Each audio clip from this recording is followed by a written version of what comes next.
Haleluya, shalom. Apa kabarnya hari ini? Walaupun ada masalah, besok jatuh tempo. Tepuk tangan buat jemaat yang luar biasa ya. Biar besok jatuh tempo pokoknya tetap luar biasa. Iya. Baik saudara, hari-hari ini Bapak Gembala berbicara banyak tentang berjalan bersama Tuhan. Saya percaya goal dari kekristenan kita itu adalah memang ketika kita berjalan bersama dengan Tuhan. Ya, tidak peduli seberapa hebat kita, seberapa kaya kita, seberapa dipakai Tuhan kita. Kalau kita nggak berjalan bersama Tuhan, buat apa saudara? Tapi pada kenyataannya ternyata banyak orang Kristen yang tidak berjalan bersama. Apakah semua orang Kristen berjalan bersama Tuhan? Belum tentu ya. Yuk kita belajar dari firman Tuhan. Buka bersama Keluaran pasal 33 dan judul perikopnya di sana, Musa meminta penyertaan Tuhan di gurun. Ya. Saudara, Musa meminta penyertaan Tuhan di gurun. Kita bisa membayangkan menjadi Musa itu tidak mudah saudara. Dia harus membawa bangsa itu keluar ke satu negeri yang bahkan dia nggak tahu arahnya kemana. Dan bukan hanya Musa, saya percaya kita semua hari ini, kita juga nggak tahu besok itu apa yang mau terjadi kan. Ya, apakah kita tahu besok mau terjadi apa? Bahkan 5 menit ke depan kita nggak tahu mau terjadi apa. Hidup ini penuh dengan misteri, hidup ini berat, kata kitab Ayub, hidup ini berat. Ya, hidup ini berat, jadi tolong disadari bahwa hidup ini berat, makanya kita perlu Tuhan. Hidup ini tidak sesederhana yang saudara bayangkan. Kalau hidup itu sederhana, itu bukan hidup namanya, itu rumah makan Padang. Karena sederhana. Yuk kita baca ya, seperti Musa meminta penyertaan Tuhan, demikian juga kita. Ayat yang pertama baca bersama 1, 2, 3. Berfirmanlah Tuhan kepada Musa.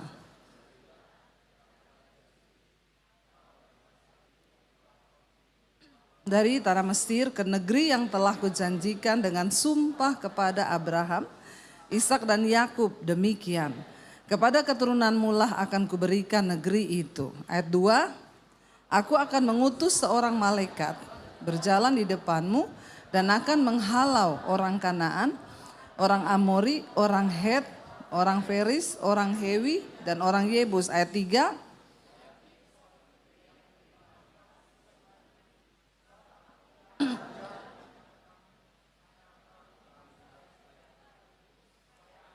jangan membinasakan engkau di jalan. Saudara, Tuhan berkata kepada Musa, bawa bangsa ini keluar ya. Aku akan mengutus malaikat bersama-sama dengan engkau yang akan memberi engkau kemenangan dalam setiap pertempuran.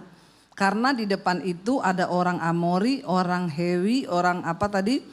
Ya, orang Yebus, ya dikatakan di sana orang Het, ya, dan orang Feris. Mereka itu semua musuh-musuh bangsa Israel yang ada di dalam perjalanan mereka. Tapi Tuhan berkata, jalan saja, aku mengutus malaikat untuk memberi engkau kemenangan. Kira-kira saudara, kalau Tuhan suruh saudara berjalan di hidup ini, jalan aja, aku akan kirim malaikatku, akan memberi engkau kemenangan. Apapun yang kau perlukan, nanti malaikat itu yang siapkan. Kira-kira saudara mau enggak? Ya, yang mau mujizat, yang mau pertolongan, semua. Tapi dibilang begini, malaikat akan bersama-sama dengan engkau, tapi aku tidak. Tapi Tuhan gak berjalan bersama kau. Tapi ada malaikatnya, ada pertolongannya, ada kemenangannya, tapi Tuhan tidak berjalan bersama-sama kita. Siapa yang masih mau? Gak usah pencitraan gitu. Ada pertolongan loh. Ada mujizat loh. Bukankah itu yang selama ini orang Kristen cari? Ke gereja cari mujizat. Ke gereja cari pertolongan. Bahkan banyak yang kalau konseling, Bu saya itu udah capek berdoa. Doa saya enggak dijawab-jawab. Saya enggak melihat mujizat. Nah ini kan berarti orang-orang yang hanya mengharapkan malaikat beserta atau? Dengan semua pertolongan-pertolongannya kan? Ya, tapi Tuhan enggak beserta. Cuma kalau ditanya begini semua pura-pura diem. Ya, padahal memang kadang yang kita cari hanya mujizat toh. Hanya pertolongan. Bahkan berapa banyak dari kita ketika hidup kita baik-baik saja kita nggak pernah cari Tuhan kok. Kita juga merasa aman-aman saja. Bahkan ada loh orang Kristen yang dia berdosa tapi dia rasa aman kok hidupnya. Walaupun saya selingkuh saya aman tuh. Saya nggak sakit, usaha saya tetap jalan. Ya saudara, ada satu hal yang sangat berbahaya di dalam gereja dan ini adalah sebuah kesesatan yang besar yang terjadi tapi gereja nggak menyadari. Kita berpikir bahwa sesat itu Kristen progresif. Ya itu nggak usah dibilang, kita juga tahu itu udah sesat karena dia bilang orang bisa selamat walaupun tanpa lewat Yesus. Ada kesesatan yang sangat tidak diketahui oleh orang Kristen dan itu terjadi di dalam gereja. Yaitu apa saudara? Ketika engkau duduk di bangku gereja puluhan tahun dan hidupmu nggak berubah. Karaktermu nggak berubah. Engkau sedang tersesat di dalam gereja. Amin. Yang tukang tersinggung terus. Yang bersinah terus, yang selingkuh terus, yang merokok terus, yang judi terus. Yang kepahitan terus. Yang homo terus, yang lesbi terus. Dan kau nyaman bahkan pelayanan. Pelayanan saudara. Ya, mungkin khotbah, main musik atau WL. Gak ada yang tahu. Dan kau berpikir juga Tuhan gak tahu. Bahkan aman sehingga banyak orang Kristen itu kalau nyanyi itu ya pede banget. Ya. Saat kau perlu Tuhan tahu. Saat kau doa Tuhan dengar. Saat percaya Tuhan bekerja, pret banget lu. Lu pikir Tuhan apamu? Lu bener gak saudara? Banyak kan orang Kristen begitu. Dia hidup melakukan dosa, jadi pelakor, jadi simpenan, jadi homo. Ya, bahkan bawa mobil difoto di Instagram, berkat Tuhan. Padahal yang ngasih sugar daddy. Allah ya. Ditulis berkat Tuhan. Dan kau pikir Tuhan enggak tahu? Stoplah, berhentilah dengan segala kemunafikan dalam kekristenan kita. Dan orang berpikir bahwa Tuhan masih berjalan bersama dia. Ya, jalan-jalan keluar negeri, foto, padahal simpenan. Ya, homo. Ada yang begitu pelayanan di gereja. Naik mimbar bolak-balik, saya tahu. Dan mereka tuh pura-pura gak tahu, dipikir Tuhan itu gak ada. Kau sedang tersesat. Betapa dalamnya jatuhmu itu kau gak tahu. Makanya hal tentang pengajaran sesat yang Yesus tulis. Itu Yesus sendiri yang berfirman. Hal tentang pengajaran sesat. Yesus gak ngomong gini, hati-hati loh kalau orang ngajar kamu berdoa di bawah pohon pakai asap-asap. Enggak gitu Yesus bilang. Yesus bilang dari mana kau bisa tahu kesesatan itu? Dari buahnya. Dari buah. Ya, kalau kita Kristen tapi kita nggak berbuah, ya kita sedang tersesat. Yesus nggak ngomong yang lain kok. Dia cuma ngomong dari buahnya kamu akan tahu mereka itu.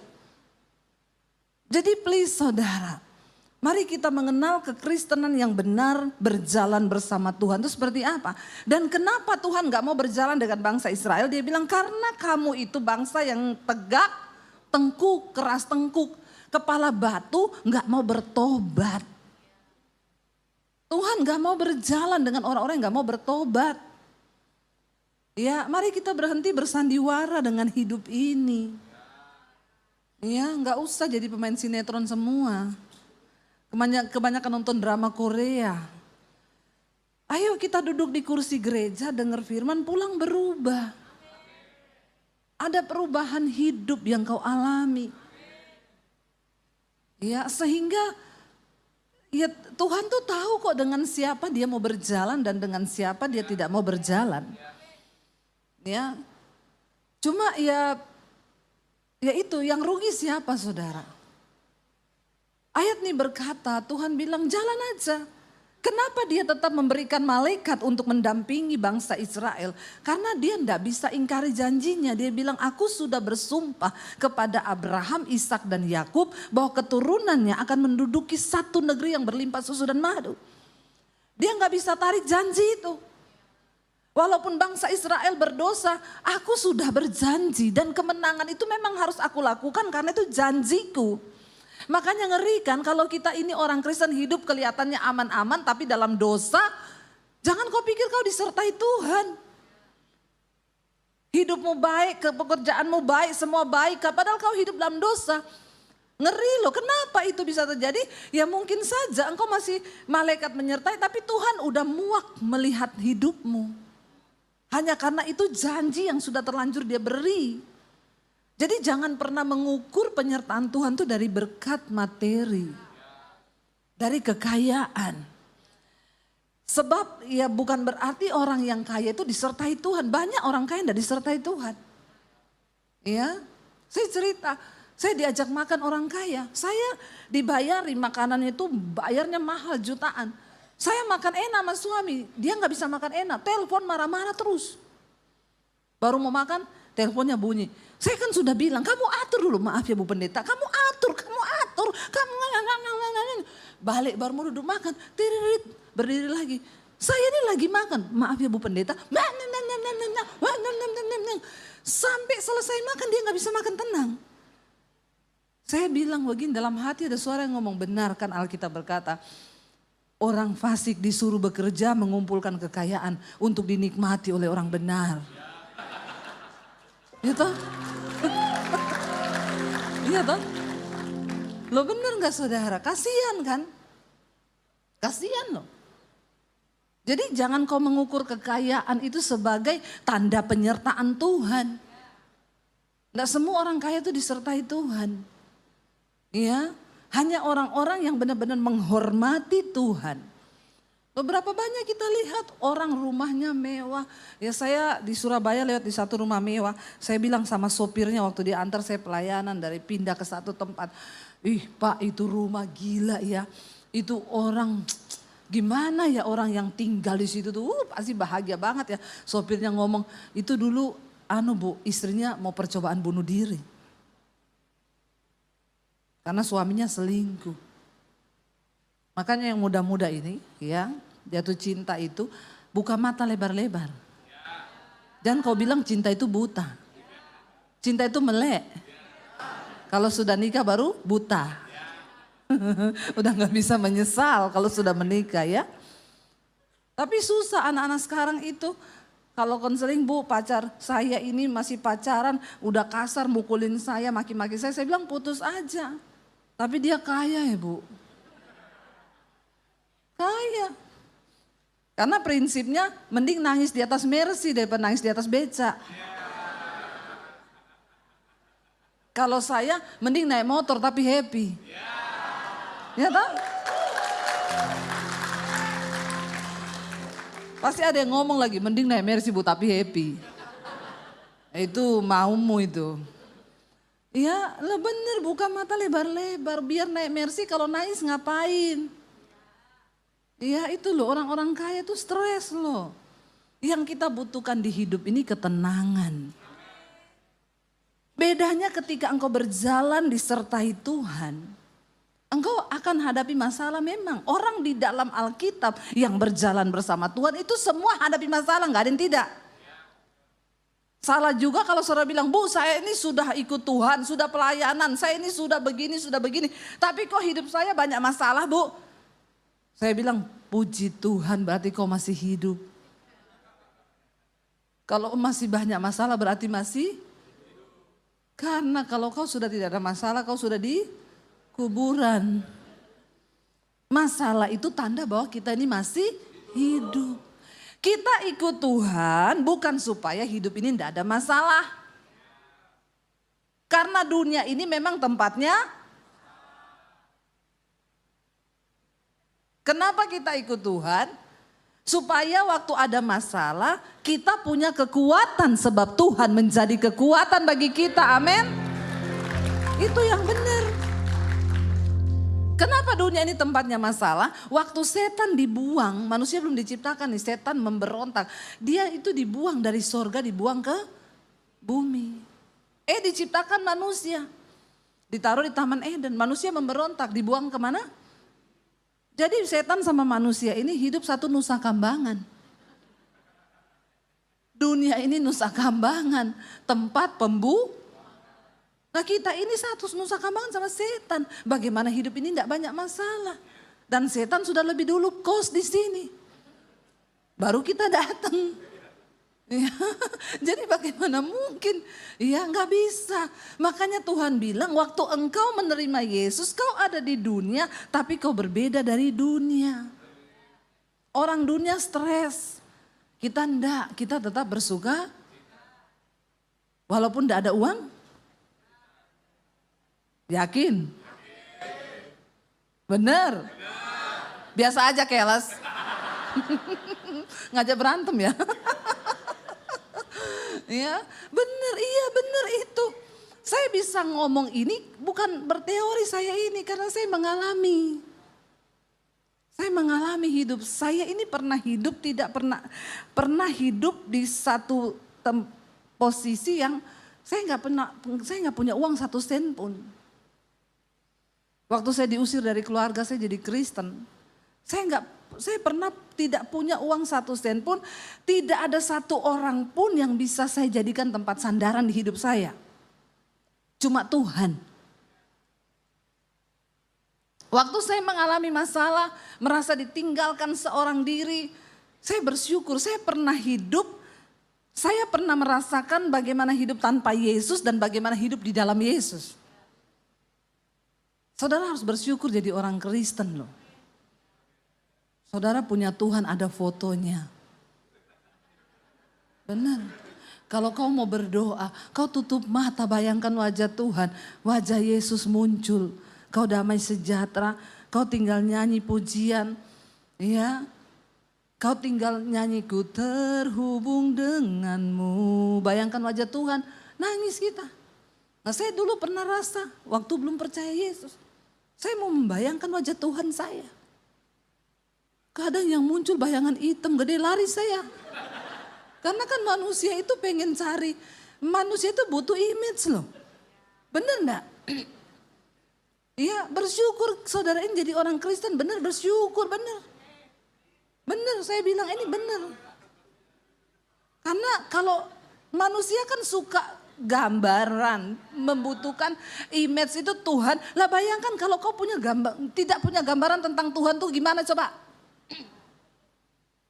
Zaman perjanjian lama Tuhan tidak pernah menampakkan wajahnya seperti apa. Dia cuma muncul dalam bentuk api, dalam bentuk angin. Kenapa? Karena Tuhan gak mau bangsa Israel membuat patung yang serupa dengan wujudnya lalu disembah. Karena memang manusia membutuhkan figur, image yang untuk bisa dibayangkan, dilihat. Benar gak? Nah Tuhan datang ke dunia dalam wujud Yesus Kristus. Sekarang jadi enak. Dan saya ketemu banyak orang yang dulunya bukan Kristen, mereka ketemu Tuhan. Loh mereka ada yang bersaksi, saya mati Bu. Saya naik sampai ke atas Bu, sampai di atas saya ketemu, saya dibawa ke satu ruang yang saya tahu tuh ruang Maha Kudus banget. Karena di situ cahayanya terang sekali, tapi heran di mata tuh enggak silau. Tapi ada seperti satu sinar kemuliaan dia bilang. Dia bukan orang Kristen loh, dia cerita sama saya. Dia sudah mati tabrakan, sudah di kamar mayat, sudah dimandikan, sudah diumumin bahwa innalillahi udah meninggal. Ya, dia itu satu lambang kayak kemuliaan begitu. Lalu dia bilang saya ketemu satu sosok di sana Bu. Saya tanya, siapa yang kau ketemu di situ? Karena mumpung kan dia sudah pernah mati tuh. Kita enggak perlu gitu dulu tuh. Tanya aja sama yang sudah mengalami.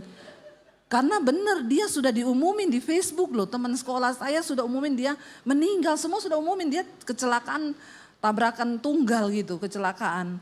Ya kecelakaan di jalan bukan tabrakan. Jadi saya deg-degan waktu mau denger dia tuh cerita. Karena saya tahu dia bukan orang Kristen. Saya ketemu satu sosok Bu di sana yang saya tahu itu Tuhan.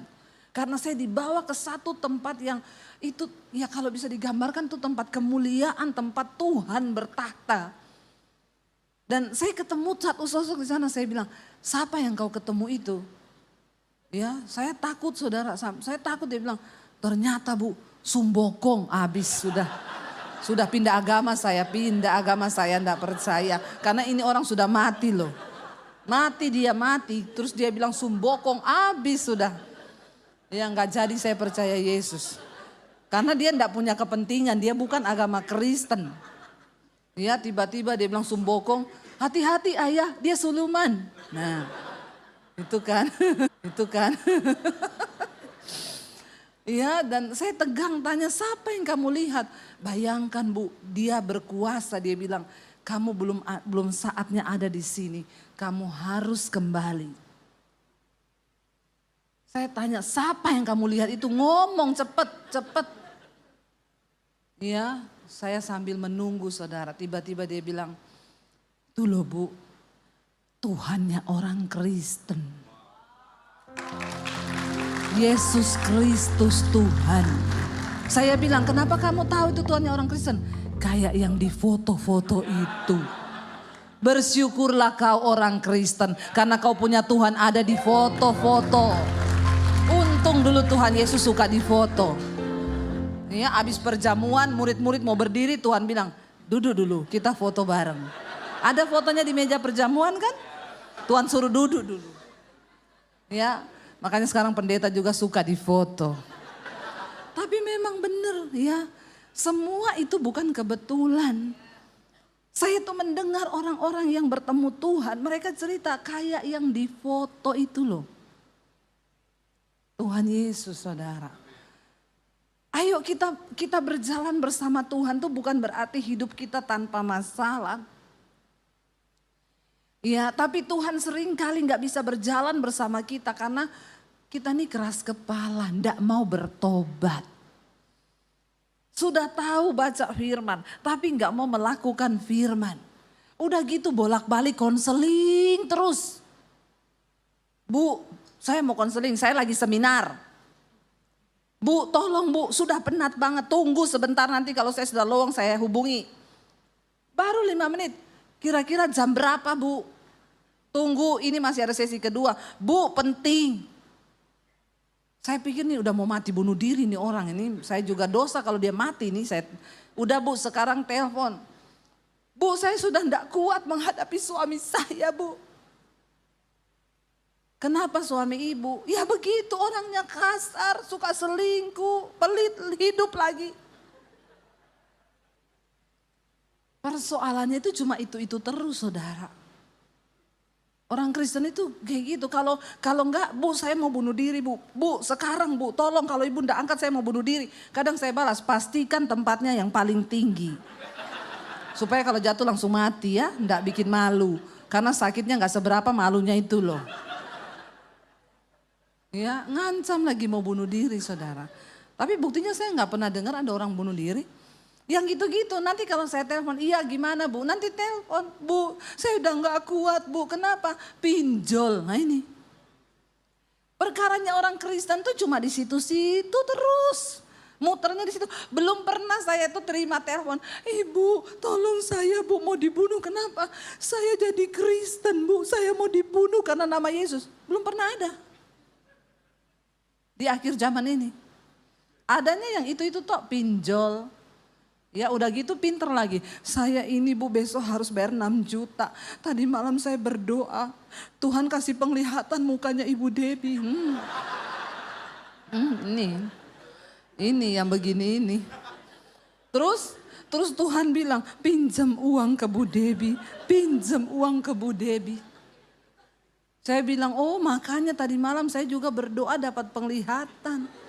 Suara Tuhan bilang apa Bu? Jangan dikasih. Tangkis Jo itu ya, tangkis. Baku tangkis sudah kita.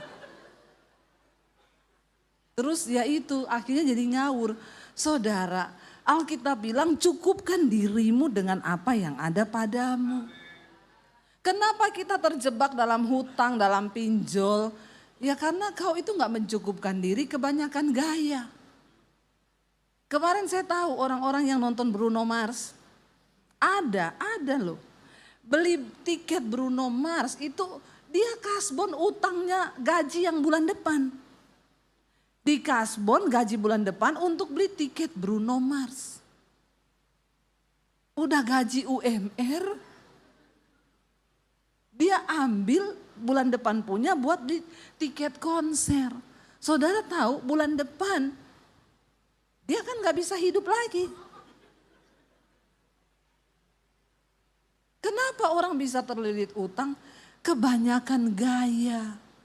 Makanya benar hukum fisika berkata tekanan itu berbanding lurus dengan gaya. Artinya apa? Semakin banyak gayamu, makin banyak tekanan hidupmu. Jangan ya dek ya. Jangan, tidak usah tepuk tangan, bertobat saja. Jangan ya dek ya. Astaga Tuhan, bayangkan loh, ini kan lo, aduh maaf ya, Tuhan menciptakan kita ini dengan akal budi. Pakai dong itu akal budimu. Kenapa kau mau gaya-gayaan nonton Bruno Mars, akhirnya bulan depan kau udah gak bisa hidup dengan gajimu. Pindahlah kau ke Mars. Cuma untuk bisa live di story gini-gini, udah gitu cuma lihat kepalanya Bruno Mars dari belakang lagi. Karena tiket yang paling jauh. Aduh bodoh nggak ya, bodoh nggak saudara. Please ya kalau memang punya duit silakan. Tapi kau jangan menghalalkan segala cara. Ada lagi saya temukan orang-orang saudara, gaji UMR. Ambil mobil nyicil. Gajinya 6 juta, cicilan mobil 4 juta. Terus kau menghidup 2 juta di Jakarta dengan apa? Kau makan telur dadar tiap hari juga enggak cukup itu buat kau beli telur dadar. Kasihan nak. Dia bilang gak bisa, Yura gak bisa begitu. Yura gak bisa, Yura aku kalau begitu. 2 juta mau hidup. Coba saudara ya. Akhirnya utang, pinjam kanan kiri. Kalau hidup itu baru bisa naik motor, mending naik motor, uang ada sisa ditabung. Amin. Nggak usah malu. Saya sama suami dulu waktu masih susah. Anak 3, nggak punya uang ya bisanya beli motor, 1 motor. Kalau mau pelayanan kadang mau nitip anak, bonceng 5. Bonceng 5. Tapi kalau ada polisi lari dia jauh. Ya tapi memang bisanya itu orang bilang ambil mobil aja nyicil. Enggak, saya tahu kemampuan keuangan kami. Saya nggak mau membawa diri dalam pencobaan. Ngapain gaya-gayaan naik mobil kalau utang, kredit, nyicil. Akhirnya tercekik.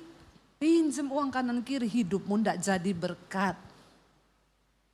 Apalagi kalau besok mau jatuh tempo, nggak ada uang, nyanyi lagi. Saat kau perlu Tuhan tahu, saat kau minta Tuhan dengar, saat berdoa Tuhan bekerja. Malaikat bilang, pret. Iya bertobat saudara. Coba hidup ini ditata yang benar. Kalau kita ini hidup sesuai firman Tuhan, nggak mungkin lah kita mau sampai seperti itu. Yang konseling lagi, Bu suamiku selingkuh Bu. Soalnya dia itu begini, berdoa Bu, berdoa. Masa Ibu Dewi cuma suruh saya berdoa? Lah terus saya mau suruh apa kau? Hah? Alkitab berkata berdoa. Ibu enggak tahu suami saya kayak apa. Coba ibu tahu, saya enggak mau tahu suamimu. Itu suamimu Dewi. Saya enggak mau tahu. Tapi Alkitab berkata doakan suamimu. Tapi dia itu begini Bu. Aduh kadang-kadang orang tuh kalau konseling saudara. Ya kita ini juga emosi loh. Emosi saya, emosi. Karena apa ya, dia tuh enggak tahu firman Tuhan. Terus ngeyel. Ya kalau Bu berdoa Alkitab bilang ibu tanpa perkataan menangkan suamimu. Cuma begitu saja Bu. Dia tuh pengen saya bilang kasih sianida Bu. Nah itu. Dia itu menunggu jawaban saya begitu. Kasih sianida suamimu itu. Kan ya enggak mungkin toh. Sebenarnya semua persoalan kita dalam hidup ini sudah ada jawabannya di Alkitab. Masalahnya kamu tuh baca Alkitab atau tidak? Ya, nanti kalau saya kasih ini loh ayatnya, firman Tuhan berkata, hai istri-istri, jika engkau menikah dengan orang yang belum percaya, tidak beriman kepada Tuhan, maka doakanlah dia, menangkanlah dia tanpa perkataan, hanya dengan perbuatan. Sebab ketika dia melihat betapa murni dan salehnya kelakuan istrinya itu, maka dia bisa percaya kepada Allah. Baru dia ngomong, oh ada tuh itu tertulis. Berapa puluh tahun kau jadi Kristen, enggak pernah temukan ayat itu? Bagaimana kita mau berjalan bersama Tuhan? Isi hati Tuhan aja kita enggak tahu. Tuhan itu mau berjalan, mau bersahabat, mau bergaul karib dengan orang-orang yang saling ngerti lah isi hati. Saudara juga coba berteman dengan orang yang enggak sependapat dengan saudara, terus saudara mau? Misalnya kita pergi ini, iya nanti kamu gini, enggak mau. Nanti kita makan bayar sendiri, nggak mau, kamu yang bayar. Ya lama-lama juga kita nggak mau dong berteman sama orang aneh begini. Ya apalagi Tuhan. Makanya Tuhan bilang, aku nggak mau jalan sama kamu. Kamu ini keras kepala. Kalau aku berjalan sesaat saja, mati semua kau ini. Karena Allah itu kudus, amin saudara. Coba kita lihat di dalam 1 Samuel. Buka bersama dalam 1 Samuel pasal yang ke-15 ayat 22 sampai 23. Baca bersama 1, 2, 3. Tetapi jawab Samuel, apakah Tuhan itu berkenan kepada korban bakaran dan korban sembelihan sama seperti kepada mendengarkan suara Tuhan? Sesungguhnya mendengarkan lebih baik daripada korban sembelihan. Memperhatikan lebih baik daripada lemak domba-domba jantan. Sebab pendurhakaan adalah sama seperti dosa bertenung. Dan kedegilan adalah sama seperti penyembah berhala dan terafim. Saudara lihat. Firman Tuhan berkata bangsa Israel itu kalau melakukan dosa, mereka membeli kambing, domba, lembu, sapi, lalu dipersembahkan darahnya untuk mencurahkan korban penghapus dosa. Jadi mereka tuh berpikir gini, nggak apa-apa kita berdosa aja, nanti kan bisa beli kambing domba untuk mempersembahkan korban supaya darah kita, dosa kita bersih. Ayat ini berkata, kamu pikir Tuhan itu tertarik dengan semua korban-korban yang kau berikan itu? Dia lebih tertarik kepada ketaatanmu untuk mendengarkan suaranya dan belajar taat untuk melakukan firman serta hidup menghormati Tuhan. Seberapa besar pun korbanmu, kalau tidak dilandasi oleh hidup yang taat kepada firman Tuhan, kau tidak berkenan di mata Tuhan, saudara. Makanya Alkitab berkata, kalau engkau hendak mempersembahkan korban di rumah Tuhan, ingatlah lebih dulu apa yang ada di hatimu tentang saudaramu. Kalau kau punya kepahitan dengan saudaramu, tinggalkan persembahanmu itu. Kau pulang dulu berdamai dengan keluargamu itu yang kau marah. Baru kau boleh balik lagi untuk mempersembahkan korban kepada Tuhan, itu yang berkenan. Artinya apa? Segala sesuatu yang kelihatannya rohani yang kau lakukan tanpa didasari oleh ketaatan pada firman, semuanya bohong dan omong kosong. Amin saudara. Mau pelayanan, mau hebat khotbah kayak saya. Kalau tidak menjadi pelaku firman, percuma, cuma pencitraan. Mau main musik sehebat apapun, WL Singers mau lompat bikin panggung bergoyang seapapun. Kalau kau hidup dalam kenajisan percabulan, kau tidak taat pada firman, omong kosong semuanya itu. Tuhan tidak tertarik. Sebab Tuhan lebih tertarik kepada orang-orang yang mau mendengar suara Tuhan. Yang mau peka dengan suara Tuhan. Yang mau sungguh-sungguh menyenangkan hati Tuhan. Amin saudara. Ya, lalu Musa berkata apa? Kita balik ke Keluaran 33. Ayat ini berkata dosa ketidaktaatan itu seperti dosa bertenung. Dosa ketidaktaatan atau kedegilan hati seperti penyembahan berhala. Ini ngeri ternyata. Makanya benar Yesus berkata penyesatan itu adalah ketika engkau tidak berubah. Ternyata ukuran takaran dosa ketidaktaatan itu sama dengan penyembahan berhala. Sama dengan orang bertenung. Kembali ke Keluaran tadi 33 ayat yang ke-12 kita baca. Musa berkata begini saudara. Ayat yang ke-12, 1, 2, 3. Kepada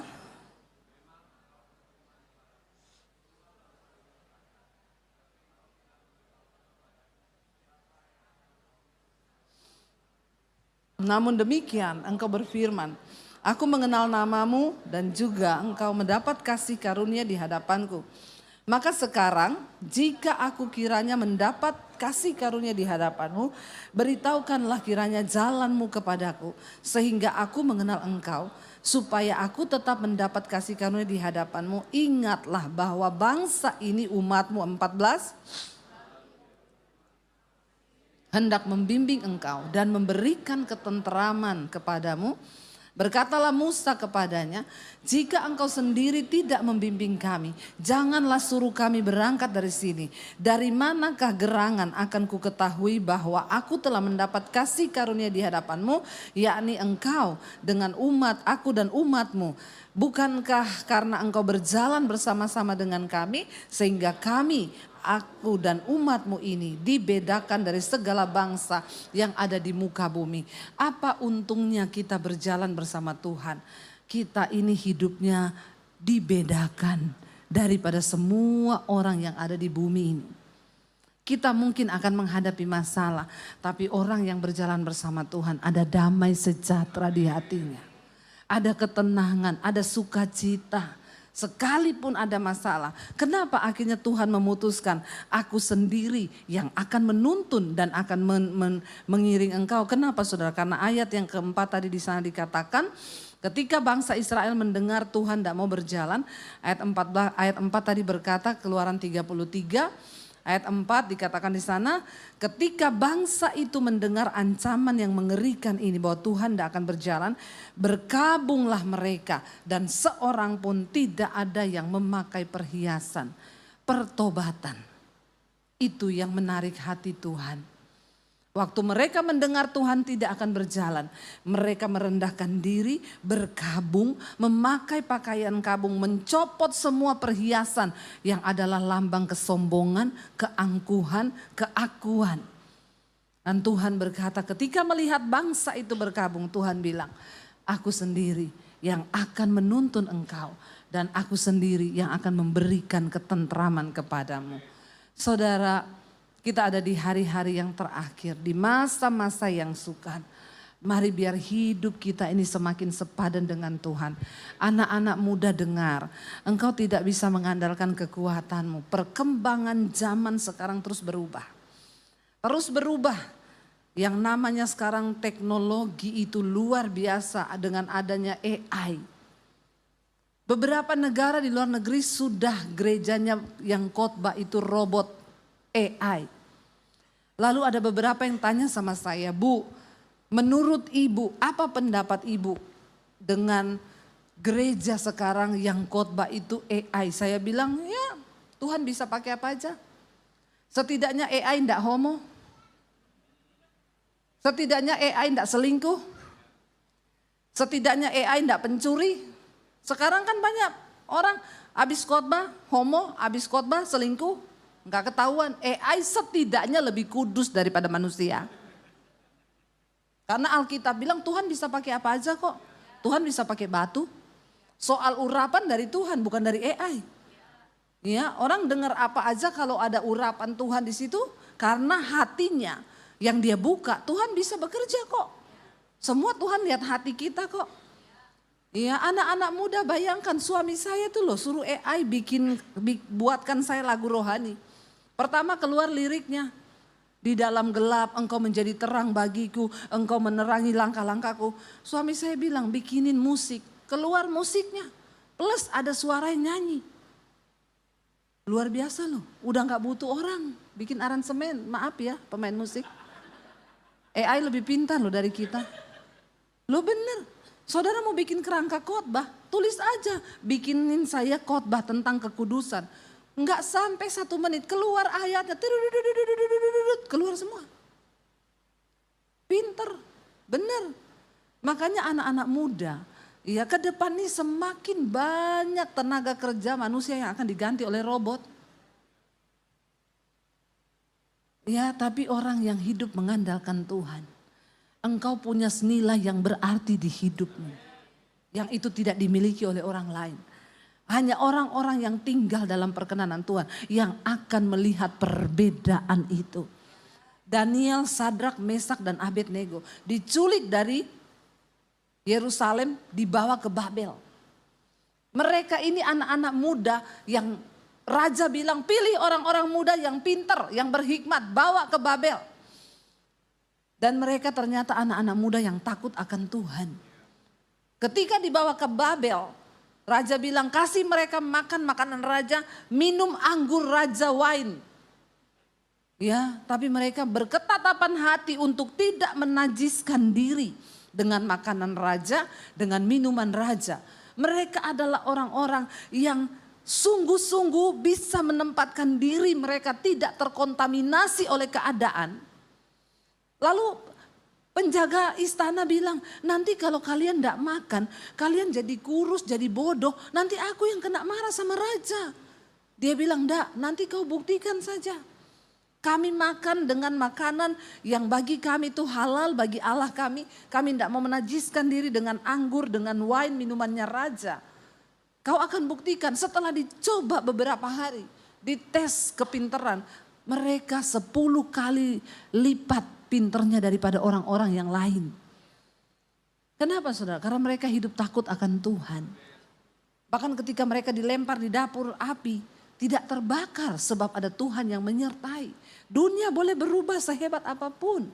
Tapi orang yang hidup mengandalkan Tuhan, berjalan bersama Tuhan, akan dinyatakan Tuhan perbedaan. Saya ini sudah melihat bagaimana Tuhan itu menjadi pembela, menjadi Allah, menjadi penolong. Bahkan dia Tuhan yang akan menyatakan kemuliaannya dalam hidup kita saudara. Asalkan kita mau berjalan bersama dengan dia, amin. Saya berdoa di hari-hari ini mari kita terus menjaga hidup kita. Jangan takut dengan apapun, biarlah kita mau terus percaya bahwa Tuhan itu tidak pernah lalai menepati janjinya. Serahkan hidupmu untuk sungguh-sungguh taat pada firman Tuhan. Orang yang menghormati Tuhan akan dihormati Tuhan. Tuhan bilang loh, aku menghormati orang yang menghormati aku. Saudara dapat penghormatan dari orang lain aja senang toh. Apalagi kalau engkau dikatakan dihormati Tuhan. Ada ayatnya. Wow, itu wow saudara. Engkau akan melihat sungguh Tuhan itu ada.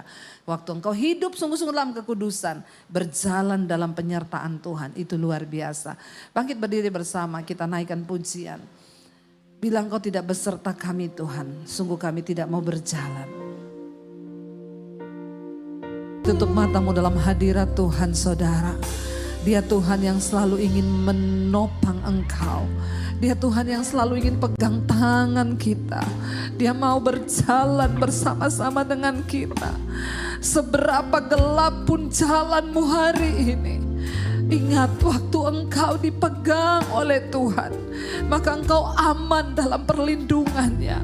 Hari ini yang dia mau hanyalah kita merendahkan diri, bertobat di hadapannya dan berkata kami perlu engkau Tuhan, kami perlu engkau. Ampuni Bapa kalau selama ini kami berjalan sendiri dengan kekuatan kami. Hari ini kami mau bertobat. Kalau ada dosa kami mau tinggalkan, tanggalkan semua yang tidak berkenan di hadapan Tuhan. Agar engkau boleh melayakkan kami berjalan bersamamu Tuhan.